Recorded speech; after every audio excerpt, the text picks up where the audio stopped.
तुम्ही सर्वांनी त्याच मार्गावरून सर्वाचा त्याग करून आलेला आहात आणि तेव्हा तुम्ही खरं बाहेरच्या मार्गावर काहीही सुख समाधान नाही आहे हे तुम्ही अनुभव करून आलेला आहात. तरीही तुम्ही त्याच मार्गाबद्दल बोलत आहात. तर भगवंत म्हणतात की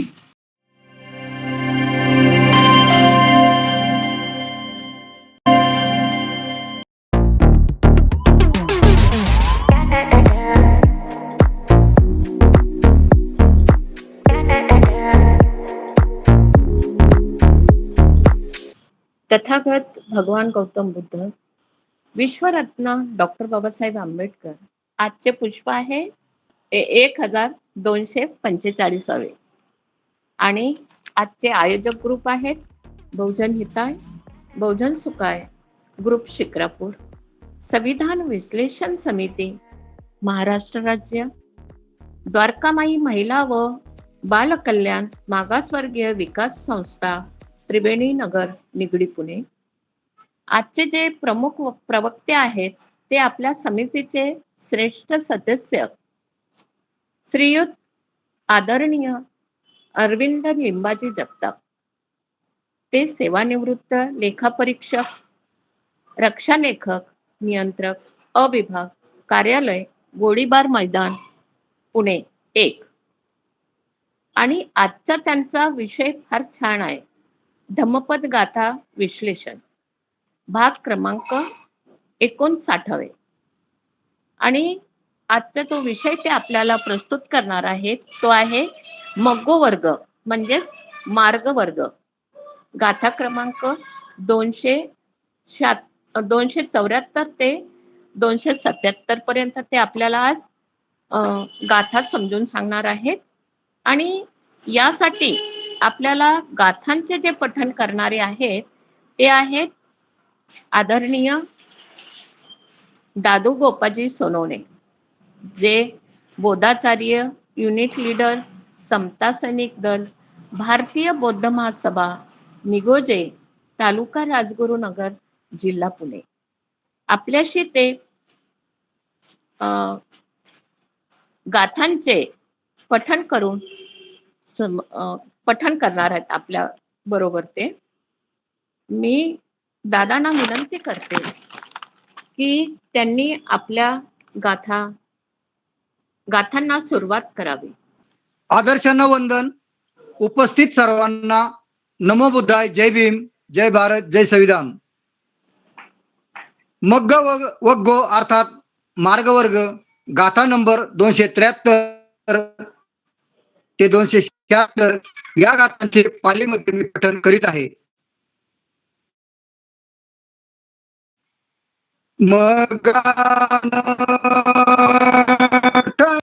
सचानं चतुरोपदा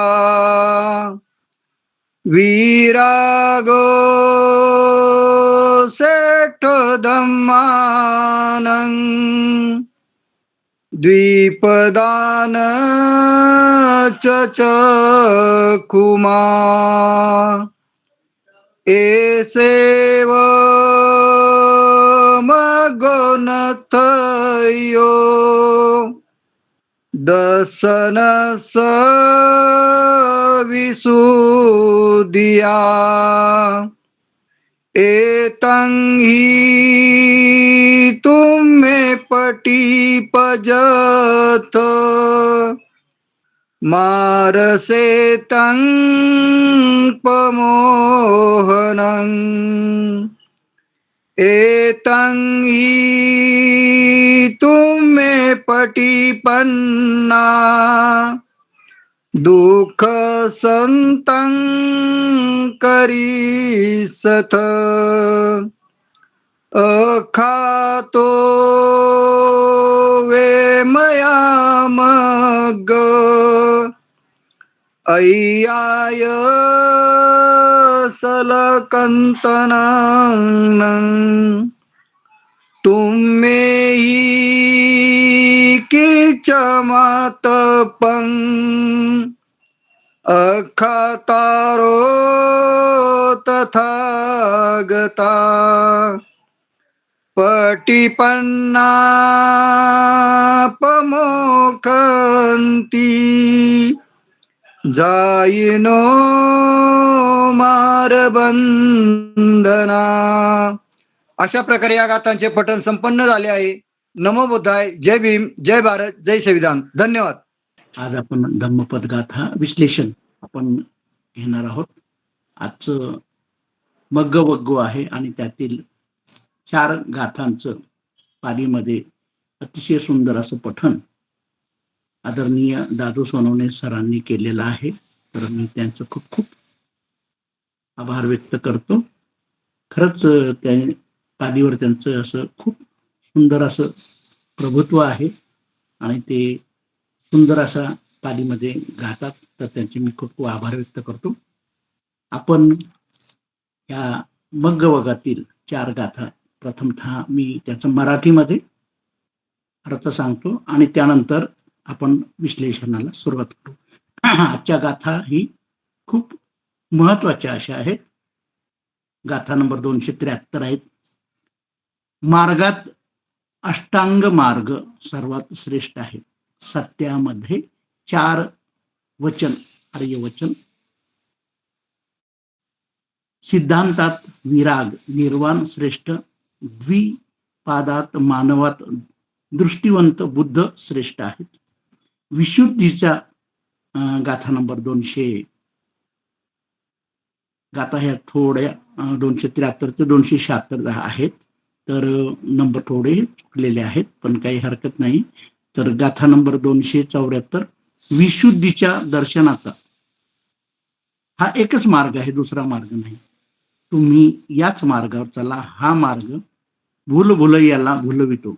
भूलभुलैया म्हणजे मार, त्याचं नाव आपण बौद्ध धर्मामध्ये मार म्हणतो त्याला. की तो हा मार्गावर जर आपण चाललो तर तो जो मार आहे तो आपल्याला भुलवत नाही.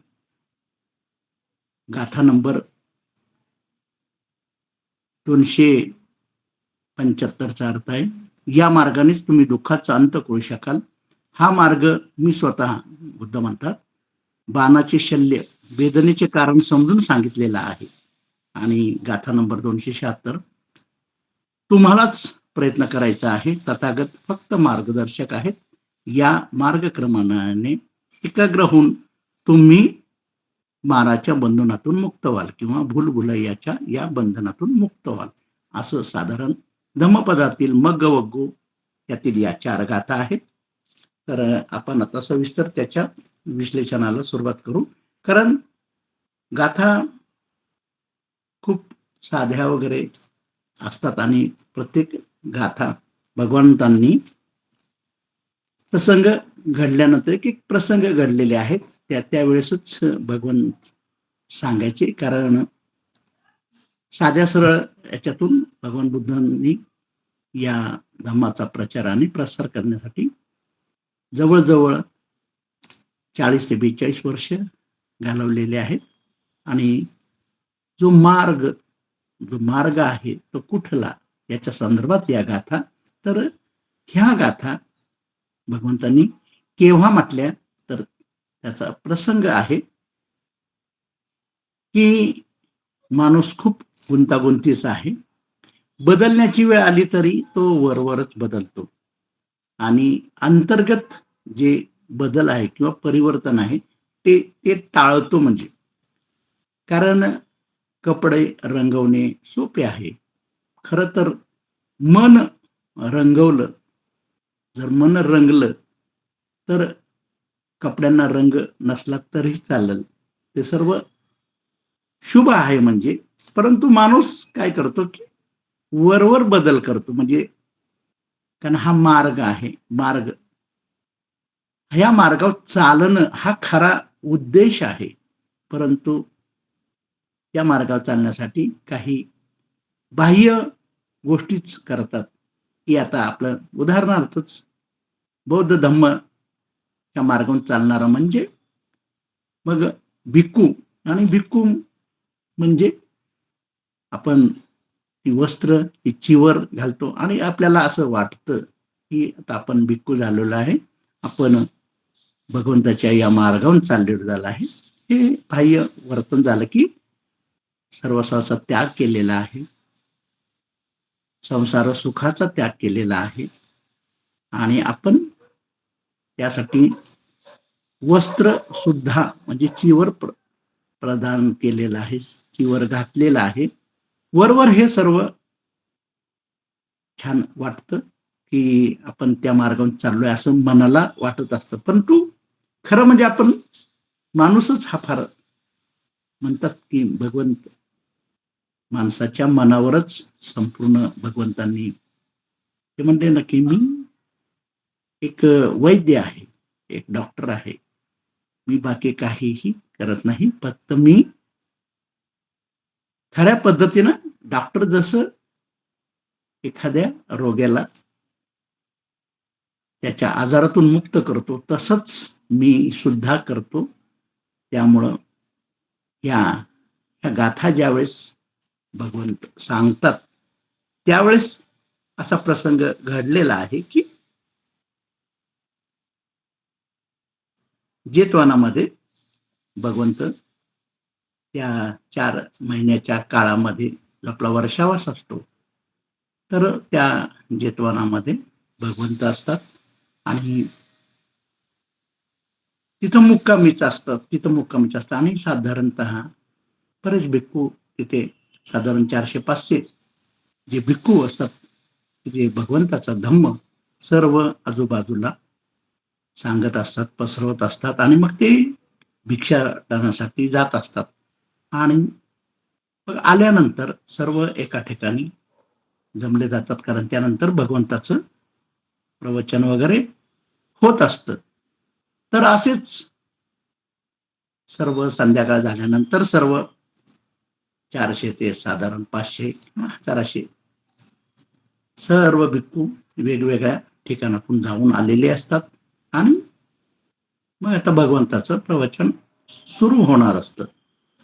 तर ते सर्व असे वेगवेगळ्या ठिकाणी गेलेले सर्व भिक्खू धम्माच्या प्रचारासाठी गेलेले ते गप्पा मारत असतात. ते आल्यानंतर की भगवंताचं आता प्रवचन सुरू होईल.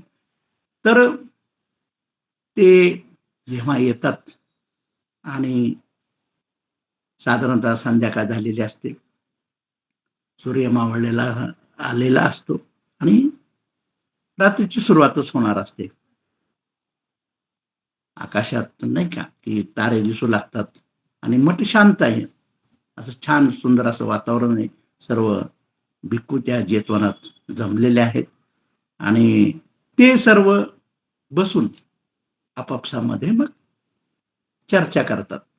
परंतु त्यांचं जे संभाषण चाललेलं असतं ते साधारणतः सामान्य लोक किंवा संसारिक लोक जसं करतात तशा पद्धतीनंच ते त्यांचं संभाषण चाललेलं असतं की मग काही भिक्खूंचा गट म्हणत असतो, अरे त्या आम्ही गावाकडे जाऊन आलो, भिक्षा मागून आलो, त्या गावाकडे जाणारा रस्ता खूप सुंदर आहे. आणि काही लोक मग म्हणायला लागले, अहो तिकडे त्या रस्त्याला इतकं छान आहे, छान झाडी आहे, सावली आहे, नंतर मधून मधून त्या तलाव केलेले आहेत, तिकडं भिक्षा मागायला छान वाटतं, कारण तिकडं जे राजा आहेत ते सुद्धा, ती जी प्रजा आहे ती आम्हाला भिक्षा देत असते आणि खूप छान छान म्हणजे आम्हाला त्यांच्याकडून भिक्षा मिळते आणि ते खरंच श्रेष्ठ लोक आहेत. राजाही श्रेष्ठ आहे आणि ते आम्हाला दान देतात, भिक्षा देतात, आमचं प्रवचन ऐकतात आणि आम्हाला छान वाटतं. तर काही त्याच्यातले भिक्खू म्हणतात की अरे आम्ही ज्या ठिकाणी जातो ना त्या ठिकाणी रस्ते बरोबर नाहीत, खराब रस्ते आहेत, जंगलाचा भाग आहे, पाण्याचं व्यवस्था नाही, आम्हाला कुठं जर थांबायचं म्हटलं तर झाडं सुद्धा नाहीत, रस्ता खराब आहे. परंतु आम्हाला असं वाटतं की त्या ठिकाणीच परत जाऊच नाही आणि तिकडचे लोक सुद्धा खूप वाईट आहेत. तिकडचा जो राजा किंवा जो श्रेष्ठ आहे तो सुद्धा खूप कंजूस आहे, आम्हाला दानही जास्त मिळत नाही आम्हाला, भिक्षाही मिळत नाही. काही ठिकाणी तर लोक इतकी तिकडचे उपासक उपासिका जे असतील ते आम्हाला काही देत सुद्धा नाही. असं वाटतं त्या ठिकाणी जाऊच नाही, कारण जाण्यात काय अर्थ आहे. आणि मग काही भिक्खू त्यांचे म्हणतात हे तर तुमचं ठीक आहे, पण आम्ही ज्या ठिकाणी जातो ना त्या बाजूला तर सर्व लोक नाही का, सगळे सुंदर लोक आहेत, त्यांचं मन सुंदर आहे आणि दिसायलाही खूप खूप सुंदर आहेत. तर तिकडे गेलं तर चांगलं वाटतं की लोक चांगली असं आहेत, दिसायला छान आहेत, बोलतात छान. आणि काय भिक्खू म्हणतात की नाही अहो, जर तुम्ही त्या ठिकाणी जातात खरंच तुम्ही भाग्यवान आहात म्हणे, की आम्ही ज्या ठिकाणी जातो तिकडं लोक फार अशी कुरूप आहेत, दारिद्र्यामध्ये आहेत, आम्हाला तिकडे भिक्षा सुद्धा मिळत नाही आणि असं वाटतं की तिकडे जाऊच नाही. आणि अशा संदर्भात ते सर्व भिक्खू आपापसात त्या विहारामध्ये बोलत असतात आणि भगवंत नुकतेच आलेले असतात, तर भगवंत ते सर्व ऐकतात आणि भगवंतांना अक्षरशः त्यांना असं वाटायला लागतं की अरे, ते आश्चर्यचकितही होतात भगवंत, की बाबा हे माझे भिक्खू आहेत, हे सर्व स्वतः त्याग करून गेले, पण हे बोलतात, हे कशा पद्धतीने बोलत आहेत की जसं काही हे संसारीच लोक आहेत अशा पद्धतीने बोलत आहेत. त्यांनी ज्यावेळेस या धम्मात ही दीक्षा घेतल्यानंतर आलेले आहेत, सर्व स्वतः त्याग करून आलेले आहेत, चीवरही घातलेला आहे आणि त्यांच्या चर्चेमध्ये तर असं जाणवतच नाही की ते भिक्खू आहेत. आणि भगवंत सर्व ते ऐकतात. भगवंतांना आश्चर्यही वाटतं आणि करुणाही वाटते की की या बाह्य मार्गा संदर्भात ही सर्व लोक बोलत आहेत. अंतरी जो मार्ग आहे खरा, जो मी यांना शिकवलेला आहे त्याबद्दल तर हे अजिबात बोलत नाही. तेव्हा मग भगवंत त्या भिक्खूंना बोलवतात आणि म्हणतात, अरे भिक्खूंनो, तुमच्यामध्ये आणि संसारी लोकांमध्ये मग काय फरक आहे? कारण तुम्ही ज्या बाह्य मार्गाबद्दलच बोलत आहात की जसे संसारी लोक बोलतात, त्याचप्रमाणे जसं तुम्ही सांगता की सुख सुविधा किंवा सुंदरता किंवा राजे श्रेष्ठ म्हणजे पद प्रतिष्ठा या संदर्भातच तुम्ही बोलत आहात. खरं तर असं नाही झालं पाहिजे. तेव्हा भगवंत हे या गाथात त्यांना सांगतात की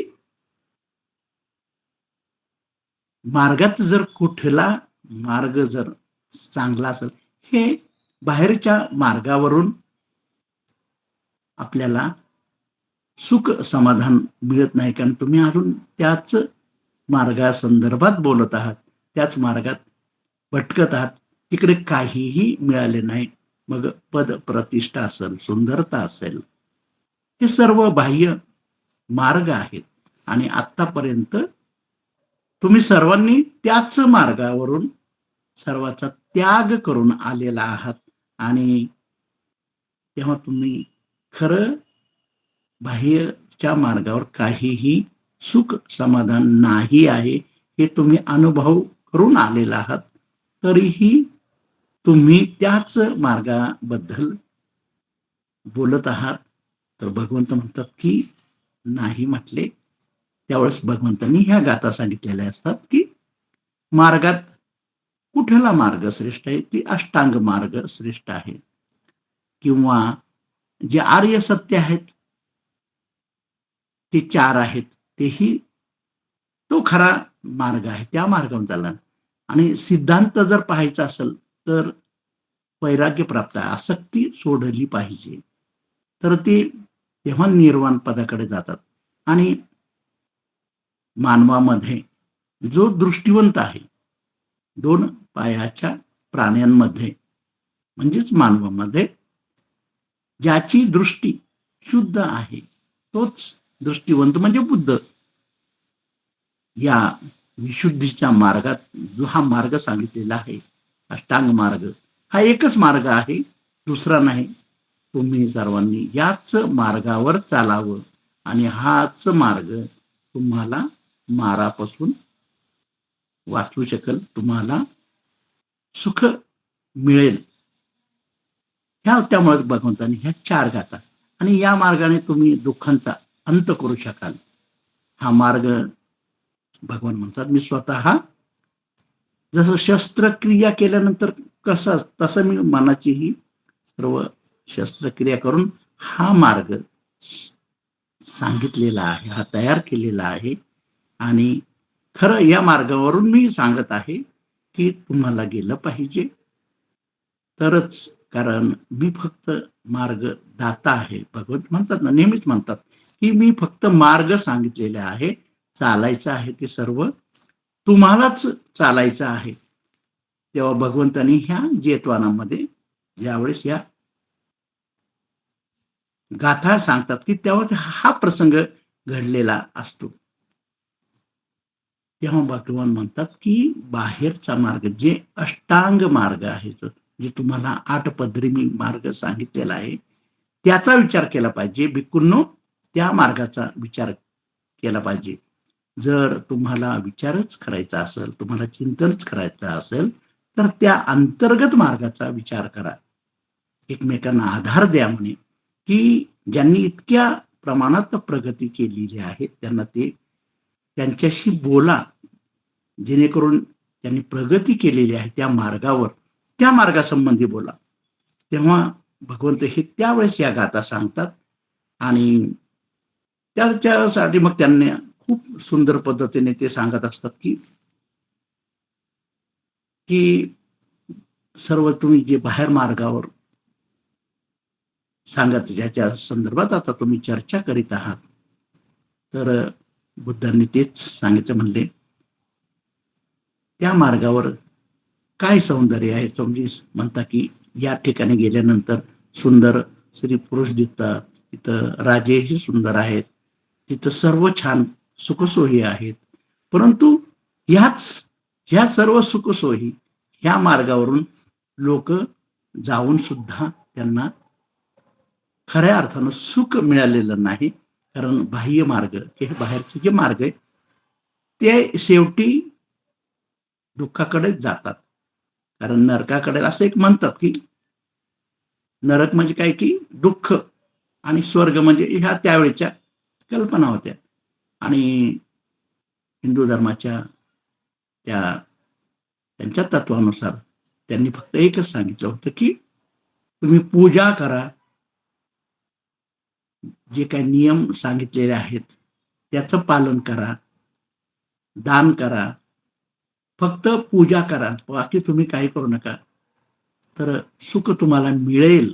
कारण तो जो देणारा आहे त्यांनी देवाची कल्पना केलेली आहे की जेव्हा देवाच्या मनात येईल तेव्हाच तुम्हाला सुख मिळेल, असं तुम्हाला स्वतः मिळणार नाही. कारण आणि भगवंतांनी पूर्णतः चिंतन मननाच्या माध्यमातून जेव्हा या संदर्भात विचार केला, तेव्हा भगवंतांनी त्या चिंतनाच्या माध्यमातून असं त्यांना लक्षात आलं की कारण मानव हा येतानाच आनंद घेऊनच आलेला आहे, आनंद घेऊनच जन्मलेला आहे. आणि मग इथं आल्यानंतर जसं जसा तो मोठा होतो आणि मग त्याच्यावर जे संस्कार व्हायला लागतात, मग त्या धर्माप्रमाणे वेगळे वेगळे संस्कार होतात आणि मग त्याच्या दृष्टीवर ते सर्व विचारांचे पटल जमा होतात आणि तो ऐकू लागतो की आपण आनंदाच्या शोधात जायला पाहिजे, आपण सुखाच्या शोधात जायला पाहिजे. कारण भगवंतांनी सांगितलेलं आहे, भगवंतांनी कधीही सुखाची कल्पना किंवा आनंदाच्या बद्दल कधीच बोललेले नाहीत. कारण भगवंतांनी हे जाणलं होतं चिंतनाच्या माध्यमातून की जे माणूस आलेला आहे तो मूळतः सुख घेऊनच, आनंद घेऊनच आलेला आहे. त्यामुळं भ्रम असा निर्माण होतो की की मला सुख मिळावं, मला आनंद मिळावा, म्हणून माणूस त्याच्या शोधात बाहेर जातो. आणि इथंच खरं मानवाच्या मनाची इथंच जे मन आहे, जे मार म्हणतात ना, की मार या बौद्ध धर्मामध्ये त्या मनाला ती खूप अतिशय चंचल आहे. आणि ते बाहेर त्याचा स्वभाव आहे की ते बाहेरच भटकत असतं. आणि मग ते भ्रम निर्माण करीत असतं की भगवंत म्हणले की, म्हणून भगवंतांनी बरोबर त्या चिंतनाच्या माध्यमातून हे समजून घेतलं की इथं खरं घोळ होत आहे. इथं खरं मानवाला जागृत केलं पाहिजे की आनंदाच्या शोधात, मग माणूस सुखाच्या आणि आनंदाच्या शोधात ऑलरेडी म्हणजे अगोदरच तो खरं आनंदात आणि सुखात आहे.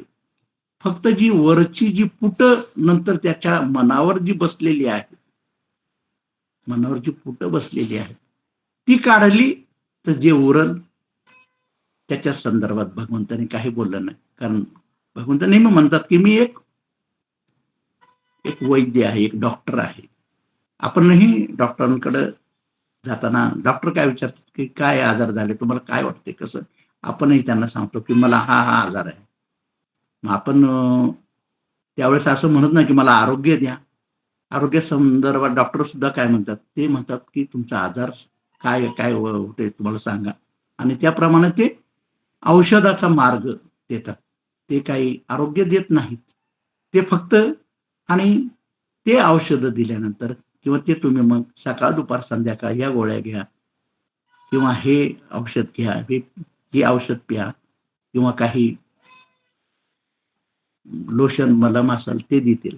आणि त्याच्यानंतर तुम्ही त्या 2-3 महिन्याच्या कालानंतर तो जो आजार असतो तो निघून जातो आणि जे उरतं ते आरोग्य आहे.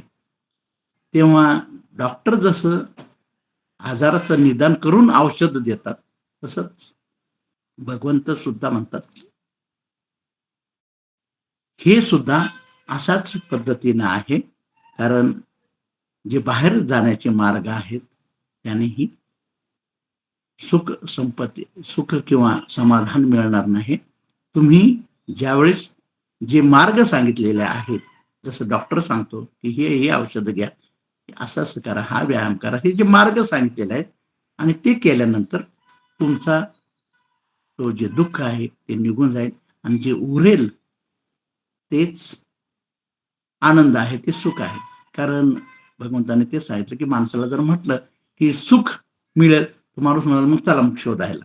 म्हणून अशा पद्धतीनं हित मुख्यतः भगवंताने त्या मनाच्या त्या अवस्थेला बरोबर हित पकडलेलं आहे. तेव्हा भगवंत म्हणतात की मार्गात जर कुठला मार्ग चांगला आहे तर तो आहे अष्टांगिक मार्ग. आणि आम्हा सर्वांना माहित आहे की अष्टांगिक मार्ग काय आहेत ते सर्वांना माहिती आहे. तरीही सुद्धा आपल्याला नेहमी त्या संदर्भात विचार करावा लागेल. तर पहिला मार्ग म्हणजे जो अष्टांगिक मार्गातला आहे तो सम्यक. मग बुद्धांनी ते काय केलेलं आहे की बाबा योग्य दृष्टिकोन, तर मग त्याला नाव दिलेलं आहे सम्यक. मग सम्यक म्हटल्यानंतर सम्यक दृष्टिकोन म्हणजे किंवा सम्यक दृष्टी पाहण्याचं जे आहे, तर सर्व धर्माने जे सांगितलेलं आहे, जे संस्कार घडवलेले आहेत त्याच्यातून मुक्तता पाहिजे. म्हणजे सम्यक दृष्टी केव्हा होईल की जसा आरशावर धूळ बसलेली आहे तर आपलं प्रतिमा त्यामध्ये स्पष्ट दिसत नाही. जर ती धूळ जर पुसून काढली, झटकून काढली, स्वच्छ केली, तर त्या आरशामध्ये आपलं जे प्रतिबिंब आहे ते खरं दिसेल. म्हणून सर्व आपले दृष्टी कशी असली पाहिजे, आपले डोळे कसे असले पाहिजे की त्याच्यामध्ये मग त्या भावना नसाव्यात, त्याच्यामध्ये सिद्धांत नसावे, शास्त्र नसावे की या शास्त्रातून आले की मत नसावं. जर डोळे जर असे निष्पक्ष उघडे असतील, रिकाम्या म्हणजे आरशासारखं, तर सत्य दिसल, तरच आपल्याला खरं जाणवल की हा. तेव्हा भगवंतांनी सांगितलं की मग हे सर्व जे दृष्टिकोन आहेत ते सर्व बाजूला काढले पाहिजेत. मग ते दृष्टिकोन हिंदूंचे असतील, मुस्लिमांचे असेल, ख्रिश्चनांचे असेल, प्रत्येकाचे मग दृष्टिकोन वेगळे आहेत आणि मग त्याच्यानुसार माणूस विचार करतो आणि विचारांमध्ये सुख नाही किंवा विचारांमध्ये शांतता नाही. ज्यावेळेस निर्विचार आणि मूळ स्वभाव जो असेल तो जेव्हा म्हणजे दृष्टीविरहित, दृष्टिकोन विरहित, तेव्हाच कळल की त्यासाठी भगवंत म्हणतात की ह्या मार्गामध्ये सम्यक दृष्टी हा पहिला भाग. नंतर दुसरा सम्यक संकल्प, म्हणजे हा जे अष्टांग मार्ग सांगितलेला आहे ते 8 मार्गावरूनच आपल्याला चालायचं आहे. तेव्हाच आपल्याला खऱ्या अर्थानं आपण त्या सुख समाधानाकडे जाऊ शकतो. मग दुसरा योग्य संकल्प, हट्टीपणा नाही पाहिजे त्यात. कारण काही लोक अहंकारामुळं किंवा हट्टीपणामुळं लोक काही ह्या मार्गावर चालतात. तसेच ते भगवंत ज्यांना उपदेश करतात की त्या भिक्खूंना की त्यावेळेस सर्वजणच दीक्षा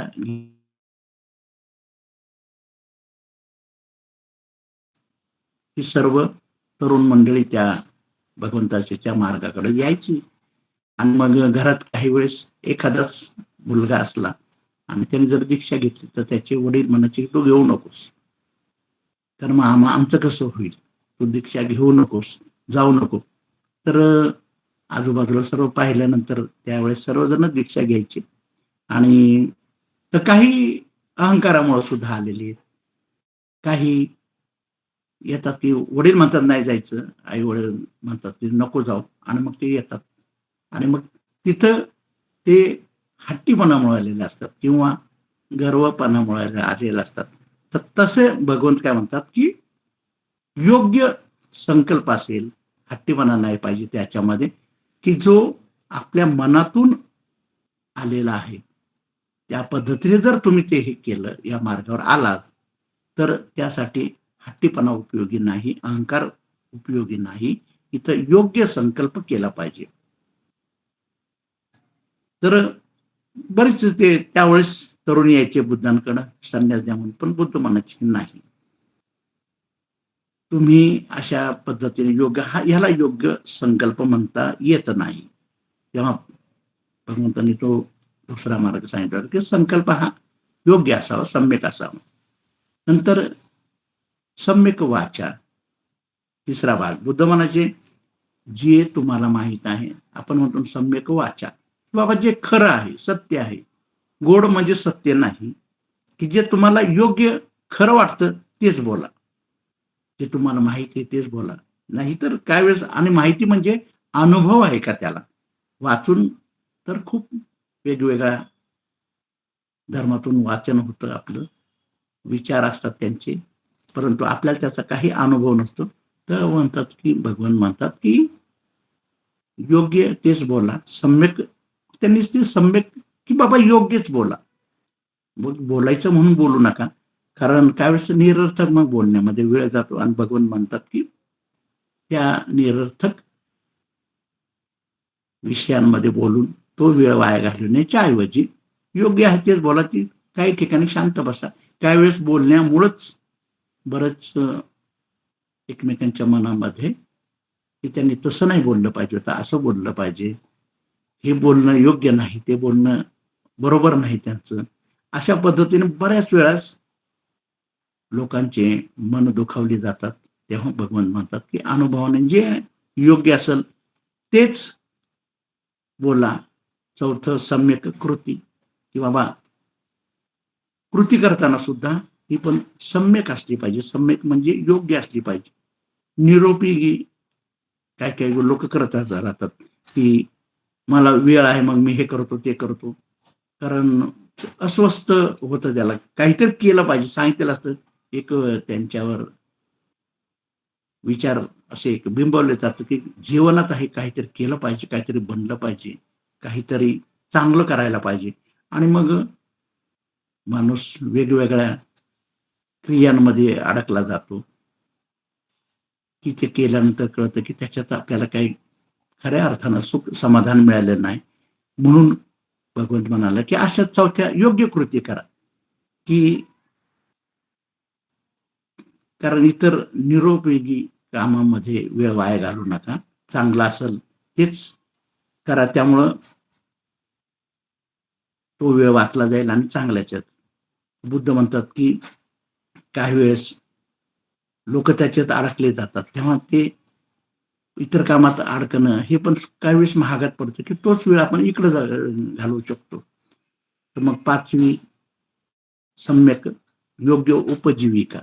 बुद्ध म्हणाले की जगण्यासाठी एखाद्याचं जीवन नष्ट करणं चुकीचे आहे. जरा की कसाईचं काम करणारे लोक आहेत की ते जीवच घेतात. पण काही वेळेस आता आपण जर पाहिलं तर सगळीकडे दिसतात कसाईची दुकानं, तुम्हा आम्हाला सर्वांना माहीतच आहे. आणि याच्यात योग्य उपजीविका करू शकतो, की दुसऱ्यांना त्रास देणं किंवा हिंसा करणं किंवा मानसिक हिंसा असेल, तिथं झाली शारीरिक हिंसा. पण हे मार्ग सोडले पाहिजेत, कारण ते कुणालाही त्रास न देता सुद्धा उपजीविका निवडता येते, की जेणेकरून मन शांत राहतं. किंवा भगवंतांनी सांगितलं की उपजीविका सुद्धा सम्यकच असली पाहिजे. नाहीतर काही वेळेस उपजीविका जर कुणाला हिंसा करून किंवा मन दुखावून होत असेल तर त्याचा पुन्हा त्रास होतो. आणि मग त्रास झाल्यानंतर पुन्हा दुःखच भोगावं लागतं. त्यामुळं योग्य उपजीविका, सम्यक उपजीविकाच केली पाहिजे. नंतर 6वं सांगितलं की बाबा योग्य व्यायाम. बुद्ध म्हणायचे खूप की सम्यक व्यायाम. आणि खूप आळशी आणि किंवा खूप सक्रिय पण होऊ नका, मध्यभागी राहा. आळशी किंवा खूप सक्रिय होऊ नका, कारण आळशी काही करत नाही आणि सक्रिय निरोगी गोष्टी करत राहतो. त्यामुळं ज्या आवश्यक आहेत त्याच गोष्टी करा, म्हणजे मध्यम मार्गच निवडा, की जेणेकरून आपलं जी काही ऊर्जा असेल ती योग्य कामासाठीच वापरा. आणि मग बुद्धांचं ते शिकवणीचा बाबा 7वी जे आहे पैलू आहे की योग्य सजगता, योग्य ध्यान, जाणीवपूर्वक ध्यान करायचं. तर आता जाणीव ह्या ध्यानाच्या बद्दल तर प्रत्येक खूप वेगवेगळे ध्यानाचे प्रकार आहेत, की जेणेकरून मन एकाग्र होईल. मग ध्यानाचे भरपूर प्रकार आहेत. त्यात आनापानसती त्याच्यात सर्वात श्रेष्ठ असं एक ध्यानाच्या बाबतीत सांगितलेलं आहे. ते एक साधं सरळ की कोणीही करू शकतं, की एखादा बसल्या बसल्या सुद्धा तुम्ही करू शकता. कुठे जात असाल तिथं थोडा तुम्हाला वेळ भेटला तर तुम्ही तुमच्या विचारांकडे पाहू शकता, की निर्विचार साधारण करू शकता. रोगी माणूस सुद्धा ज्याचा श्वास चालू आहे तो सुद्धा ध्यान करू शकतो आणि आपल्या जाणीवपूर्वक सुद्धा जगू शकतो, आपल्या विचारांकडे पाहू शकतो. तेव्हा त्याप्रमाणे ही सम्यक ध्यान, सम्यक समाधी, सम्यक हे ध्यान आहे की बाबा मग त्यात स्वतः जे विचार येत आहेत त्याच्याकडे पहा. काही वेळेस ही सर्वात मोठी भगवंतांनी ती ध्यानाची प्रक्रिया सांगितलेली आहे, की काहीच करू नका. विचार जे येतात मनामध्ये फक्त त्याकडे पहा. ते विचार चांगले असतील, वाईट असतील, फक्त पहा. जे घडतात त्याच्या बाजूनेही राहू नका, त्याच्या विरोधातही राहू नका. कारण मन किंवा जो मार आहे तो भुलवतो की अरे ना हा विचार चांगला आहे, पुण्य आहे. तर त्याला वाटतं, ते माणसालाही वाटतं की मी चांगलंच काम करतोय ना, चांगलंच काम करतोय. तर मग त्याच्या बाजूने मग पुन्हा एखादा पापी विचार आला किंवा एकदा वाईट काम करतो तर पुन्हा त्या बाजूने जर तो चिकटला गेला. पण ते बुद्धाने सांगितलं की जगताना हे करताना योग्य ध्यान करा की ज्याने सजगता येईल, की कुठेही अलिप्त राहिलं पाहिजे, चिकटलं नाही पाहिजे. आला विचार जाऊ द्या, वाईट असू दे जाईल. जसं आकाशात ढग येतात जातात, विचित्र आकार त्याचे तयार होतात, पण फक्त ते पहा. तसंच मनात येणाऱ्या विचारांकडे सुद्धा पहा. मग असं जर सजग राहिलो की हा विचार आला, हा, तर अशा पद्धतीने माणूस त्या विचारातून अलिप्त राहतो. कारण फार मोठं बुद्धांनी हे चिंतनाच्या माध्यमातून शोधून काढलेलं आहे की मन हे भुलवतं. त्याला इथे शब्द दिलेला भूल भुलैया, मनाला तो भुलवत असतो. चांगल्या गोष्टीकडं करायला लागतो माणसाला, तिथं चिकटला माणूस की तो त्याच्यातच बुडून जातो, मग राहिलच. किंवा वाईट विचार आला त्याच्यातही चिकटला, ते बुडून जातो. म्हणून अलिप्तता आणि सजगता, जागृत राहा. ज्या जागृत राहण्याच्या गोष्टी सांगितलेल्या आहेत की. आणि मग जो माणसाचं जीवन आहे, जो परीघ नाही की आपण म्हणतो ना की वर्तुळाकार, की आपण बाहेर बाहेर फिरत राहणार ना, काही होत नाही. आतल्या साईडला की जे केंद्र आहे की आपलं, की जो आपला मूळ स्वभाव आहे, की आपले जे ज्याच्यासाठी आपण जन्मलेला आहे, आपण सुख आणि शांती ही आपल्यात आहेच. ते केंद्र आपल्यात आहेच. माणसाचं मनामध्ये ते केंद्र आहेच. फक्त प्रवास हा अशा पद्धतीने, विचार हा अशा पद्धतीने जर झाला तर आपण या मार्गावर चाललंय की मनाच्या संभ्रमावस्थेत आपण राहत नाही. मनाच्या त्या विचारांच्या कुशल कर्मात चिटकून राहत नाहीत. आपण अलिप्त राहतो, कारण आपण ते साधतो, सम्यक ध्यान करत असतो. ध्यान म्हणजे सजगपणा असतो. आणि मग आठवं सम्यक स्मृती. मग सम्यक स्मृती म्हणजे जो अनुभव आलेला आपल्याला की जागरणाचा, आपण फक्त पाहतोय, आपण अलिप्तपणे पाहतोय, आपण त्याला चिकटलंही जात नाही किंवा आपण त्याच्यापासून दूरही, फक्त पाहत राहतो. आणि मग ते पाहत राहिल्यानंतर जो मी करतो, हा जो भाव आहे, करता भाव आहे, की तो मग नाहीसा होतो. मग येणारा विचार, जाणारा विचार, जसं श्वास येतो, श्वास जातो, श्वास ह्याकडे जर पाहिलं तर ते विचारांकडे लक्ष नाही. ध्यान करताना हे सांगितलं खूप, कारण चिंतन म्हणून करूनच बुद्धांनी हे सांगितलेलं आहे की साध्या साध्या गोष्टी सांगितलेल्या आहेत. फक्त आपल्याला काय आहे की ते करायचे आहेत. मग सम्यक स्मृती किंवा आता ध्यान, काही लोक बघा, हे सम्यक स्मृती आहे ध्यानाचा, तर तो आपला भाग झालेला आहे की विचारांची श्वासांवर लक्ष दिलं तर ते एक प्रकारचं ध्यान आहे. किंवा एखाद्या कामामध्ये तुम्ही गुंतून राहा, एक काम करत असाल तर दुसरीकडे कुठंच लक्ष, एका वेळेस एकच काम. आणि आपलं मन सुद्धा असतं की एका वेळेस एकच. तुम्ही ज्यावेळेस आनापानसती कराल तेव्हा श्वासांकडे लक्ष देताना विचार येत नाही. विचारांकडे लक्ष दिलं तर ध्यान होत नाही. ध्यान जे करतात ते प्रत्येकाचा अनुभव की आम्ही नेमके ध्यानाला बसतो आणि हजारो विचार येत असतात. कारण जे म्हणतात की आपण जरी विहीर खोदायची म्हटलं तरी सुरुवातीला गाळ माती वगैरेच मिळतं, आणि नंतर थोडं खाली खाली गेल्यानंतर, खोदत गेल्यानंतर मग पाणी, मग शुद्ध पाण्याचा झरा उपलब्ध होतो. तसंच मनाचं सुद्धा आहे की हे जे विचारांचे थर बसलेले आहेत हे हळूहळू बाजूला दूर करत करत जेव्हा आपण आत जातो, आपल्या हे विचार नको, ते विचार नको, हे संस्कार नाही, ते संस्कार नाही, असे ज्यावेळेस काढत आपण ज्यावेळेस आपल्या मनाकडे आत जातो, तसं एक विशिष्ट वेळ गेल्यानंतर, एक विशिष्ट अंतर्गत प्रवास झाल्यानंतर आपल्याला मग शुद्ध पाण्याचा झरा, की जिथं शुद्ध सुख आहे, शांतता आहे, हे आपल्याला जसं नैसर्गिक, हा धम्म निसर्ग तत्वांवर आधारलेला आहे.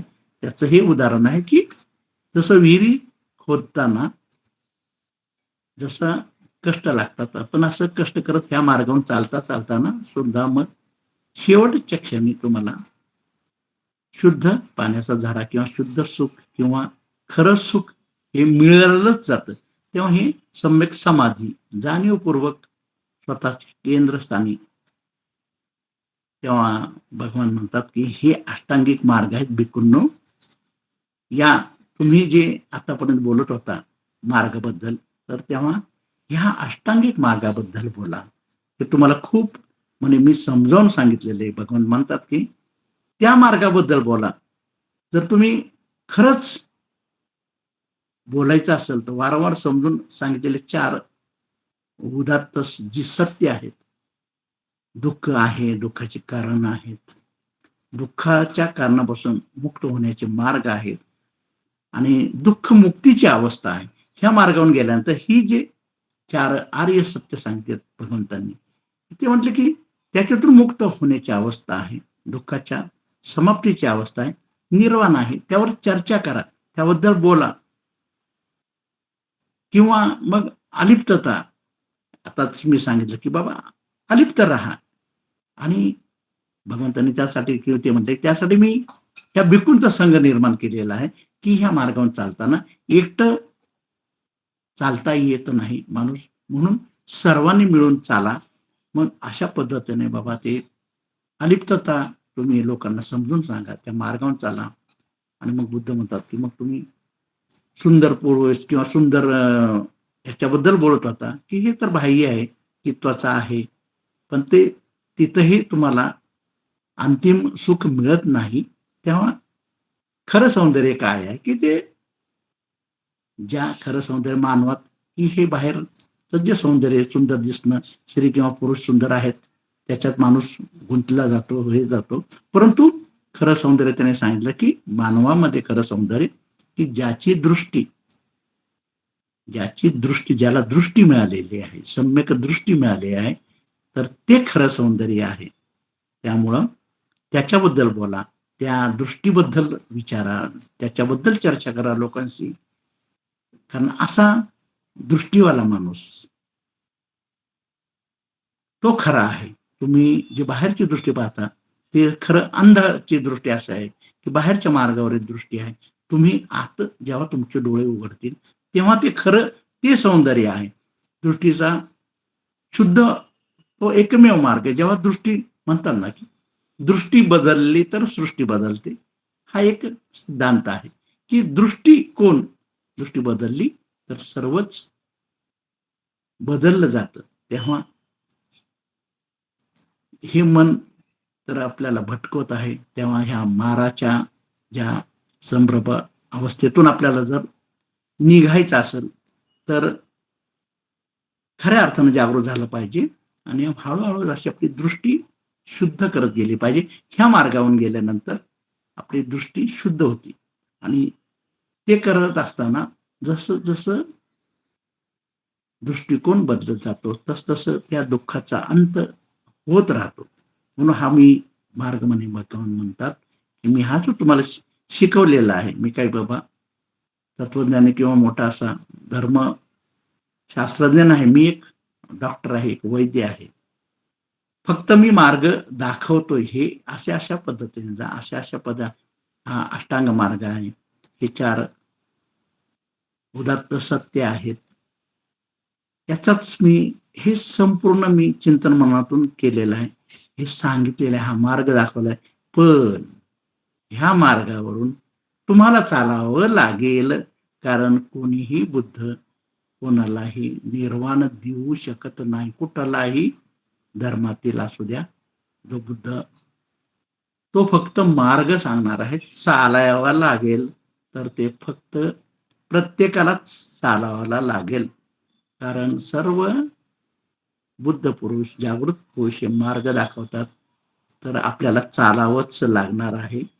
तेव्हा तुम्ही आता जसं बाह्य मार्गाबद्दल बोलत आहात, चालत आहात, तर तिकडं काही सुख नाही. तुम्हाला अंतर्गत मार्गावर, ह्या मार्गावर चालावं लागेल. कारण कसं आहे की सांगितलं, मार्ग दाखवला आणि जर चाललाच नाही, जर त्याचं आचरण केलं नाही, तर त्याचा अनुभव घेतला, अनुभव आल्याशिवाय म्हणतात ना की लाडू गोड आहे, लाडू सुंदर दिसत आहे, खाल्ल्यानंतर फार गोड वाटतो, असं ऐकलं. पण ते ऐकण्यापेक्षा लाडू प्रत्यक्ष घेऊन खाल्ल्यानंतर जो गोडपणा आहे, जो अनुभव आहे, तो शब्दात मांडता येत नाही. त्यासाठी त्या मार्गावरून तो लाडू खाल्ला पाहिजे, तेव्हाच त्याची तो शरीरात गेला पाहिजे, तेव्हा त्याची गोडी तुम्हाला सर्व इंद्रियांना जाणवत. त्याच पद्धतीने या मार्गावर सुद्धा तुम्ही स्वतः चाललं पाहिजे, गेलं पाहिजे, तरच तरच ते तुम्हाला तो अनुभव, ते सुख ते मिळेल. मग कोणाला सांगण्याची गरजच नाही, की मग शास्त्राची पण काही गरज नाही, किंवा एवढं सर्व आपण हे आपल्या धम्माच्या मार्गाने पाहिलं तर सर्व त्रिपिटक संपूर्ण तोंडपाठ असलं, पाठांतर असलं, त्या सर्व ज्ञान आहे सर्व, पण त्याचा जर अनुभव त्या मार्गावर जर चाललो नाही तर त्याला अनुभव येणार नाही. निर्वाण काय आहे हेही समजणार नाही. तेव्हा बुद्ध म्हणतात की त्या मार्गावर चाललं पाहिजे. किंवा एखाद्या डोंगरावरून एखादं दगड जर ढकलून दिला डोंगरावरून, तर तो सहजरित्याने खाली येतो. तसंच जे काही वासना आहे किंवा काय आहे ते माणूस त्याच्यामध्ये सहज पडतला जातो. हे जे आता बाह्य मार्ग आहे त्याच्यामध्ये सहज पडला जातो, पण तो दगड असा गरगळत जातो, खाली दरीमध्ये पडला जातो. परंतु पुन्हा त्या दगडाला जर डोंगरावर न्यायचं असेल तर कष्ट करावे लागेल, तो उचलावा लागेल, कामागुम व्हायला लागेल. तेव्हा कुठं तो दगड पुन्हा तुम्ही वर, म्हणजे ऊर्ध्वगामी जर प्रवास करायचा असेल तर जसं एखाद्या दरीतून दगडाला घेऊन वर घेऊन जायला लागेल, जे कष्ट होतं, तसंच ह्या मार्गावर सुद्धा चालताना तुम्हाला चालावं लागेल. त्यासाठी कष्ट करावा लागेल. कारण बघा, ह्याच्यामध्ये संपूर्ण भगवंताच्या अगोदर हिंदू संस्कृती होती, की जी ब्राह्मण संस्कृती, की ते देवाचं मानणं, देवाची पूजा करा, देवाची भक्ती करा, पण तरच तुम्हाला, आणि मग देवाच्या मनात आलं तर तुम्हाला सुख समाधान मिळेल. बुद्धांनी ते तोडून काढलं, बुद्धांनी त्याला छेद दिला. ते म्हणले नाही, देव वगैरे काय नाही, तुम्हीच कुणावर अवलंबून राहू नका. तुम्हाला सुखी व्हायचं असेल, तुम्हाला मुक्त व्हायचं असेल, तुम्हाला निर्वाण पदाचा आनंद घ्यायचा असेल, तुम्हाला याच जन्मात मिळेल. त्याला पुन्हा जन्म घ्यायची काहीही आवश्यकता नाही. आणि ही मोठी सर्वात क्रांती बुद्धांनी या सर्व अष्टांग मार्ग, 4 आर्य सत्य याच्या माध्यमातून भिक्खूंना सांगितले, की तुम्ही ह्या पद्धतीने या, की तुम्हाला सर्व सांगितलेलं, पण मार्गावरून चालायचं आहे हे तुम्हालाच जावं लागेल. मी सर्व सांगितलंय, कसं कसं करायचंय हे सर्व संकेत तुम्ही पाळून त्याप्रमाणे चालला तर वेळ वाया घालू नका. बुद्ध म्हणतात की संध्याकाळी सगळे आलेत, आजचा एक दिवस गेला तर उद्याचा दिवस येईल का नाही हे सुद्धा माहिती नाही. कारण जीवन उद्या आहे का नाही, तुम्हाला मिळणार आहे का नाही ही माहिती नाही. त्यामुळं आजच जागृत व्हा, त्या मार्गावरून चाला, तर तुम्हाला सुख समाधान आणि ते निर्वाण पद मिळू शकतं. तेव्हा बुद्धांनी ह्या एक घडलं होती घटना, की भिक्खू येत होते बाहेरच्या, संपूर्ण बोलत होते. भगवंतांनी तोच धागा पकडला आणि बुद्धांनी या धम्मपदातील या 4 गाथा सांगितल्या, की ह्या मार्गावरून चाला. तेव्हा बुद्धांनी बघा, एक छोटा घटना काय घडली, की ते भिक्खू आले, त्यांनी चर्चा करत होते, आणि मग भगवंतांनी तोच धागा पकडून या गाथा त्यांना सांगितल्या. तेव्हा आपण सुद्धा या गाथांच्या शिकवणीप्रमाणे जर आपण वागलो तर म्हणतात ना, की बुद्धांचा मार्ग कसा आहे, की जसं लोखंडाला स्पर्श केल्यानंतर आणि स्पर्श केला तर त्याचं सोन्यात रूपांतर होतं, तसंच भगवंतांनी सुद्धा मानवाच्या ह्या जीवनाला ह्या सर्व अष्टांग मार्ग आणि 4 आर्य सत्य आणि याच्यातून निर्वाण पदापर्यंत कसं पोहोचायचं, खऱ्या आंतरिक सुखाला कसं मिळवायचं.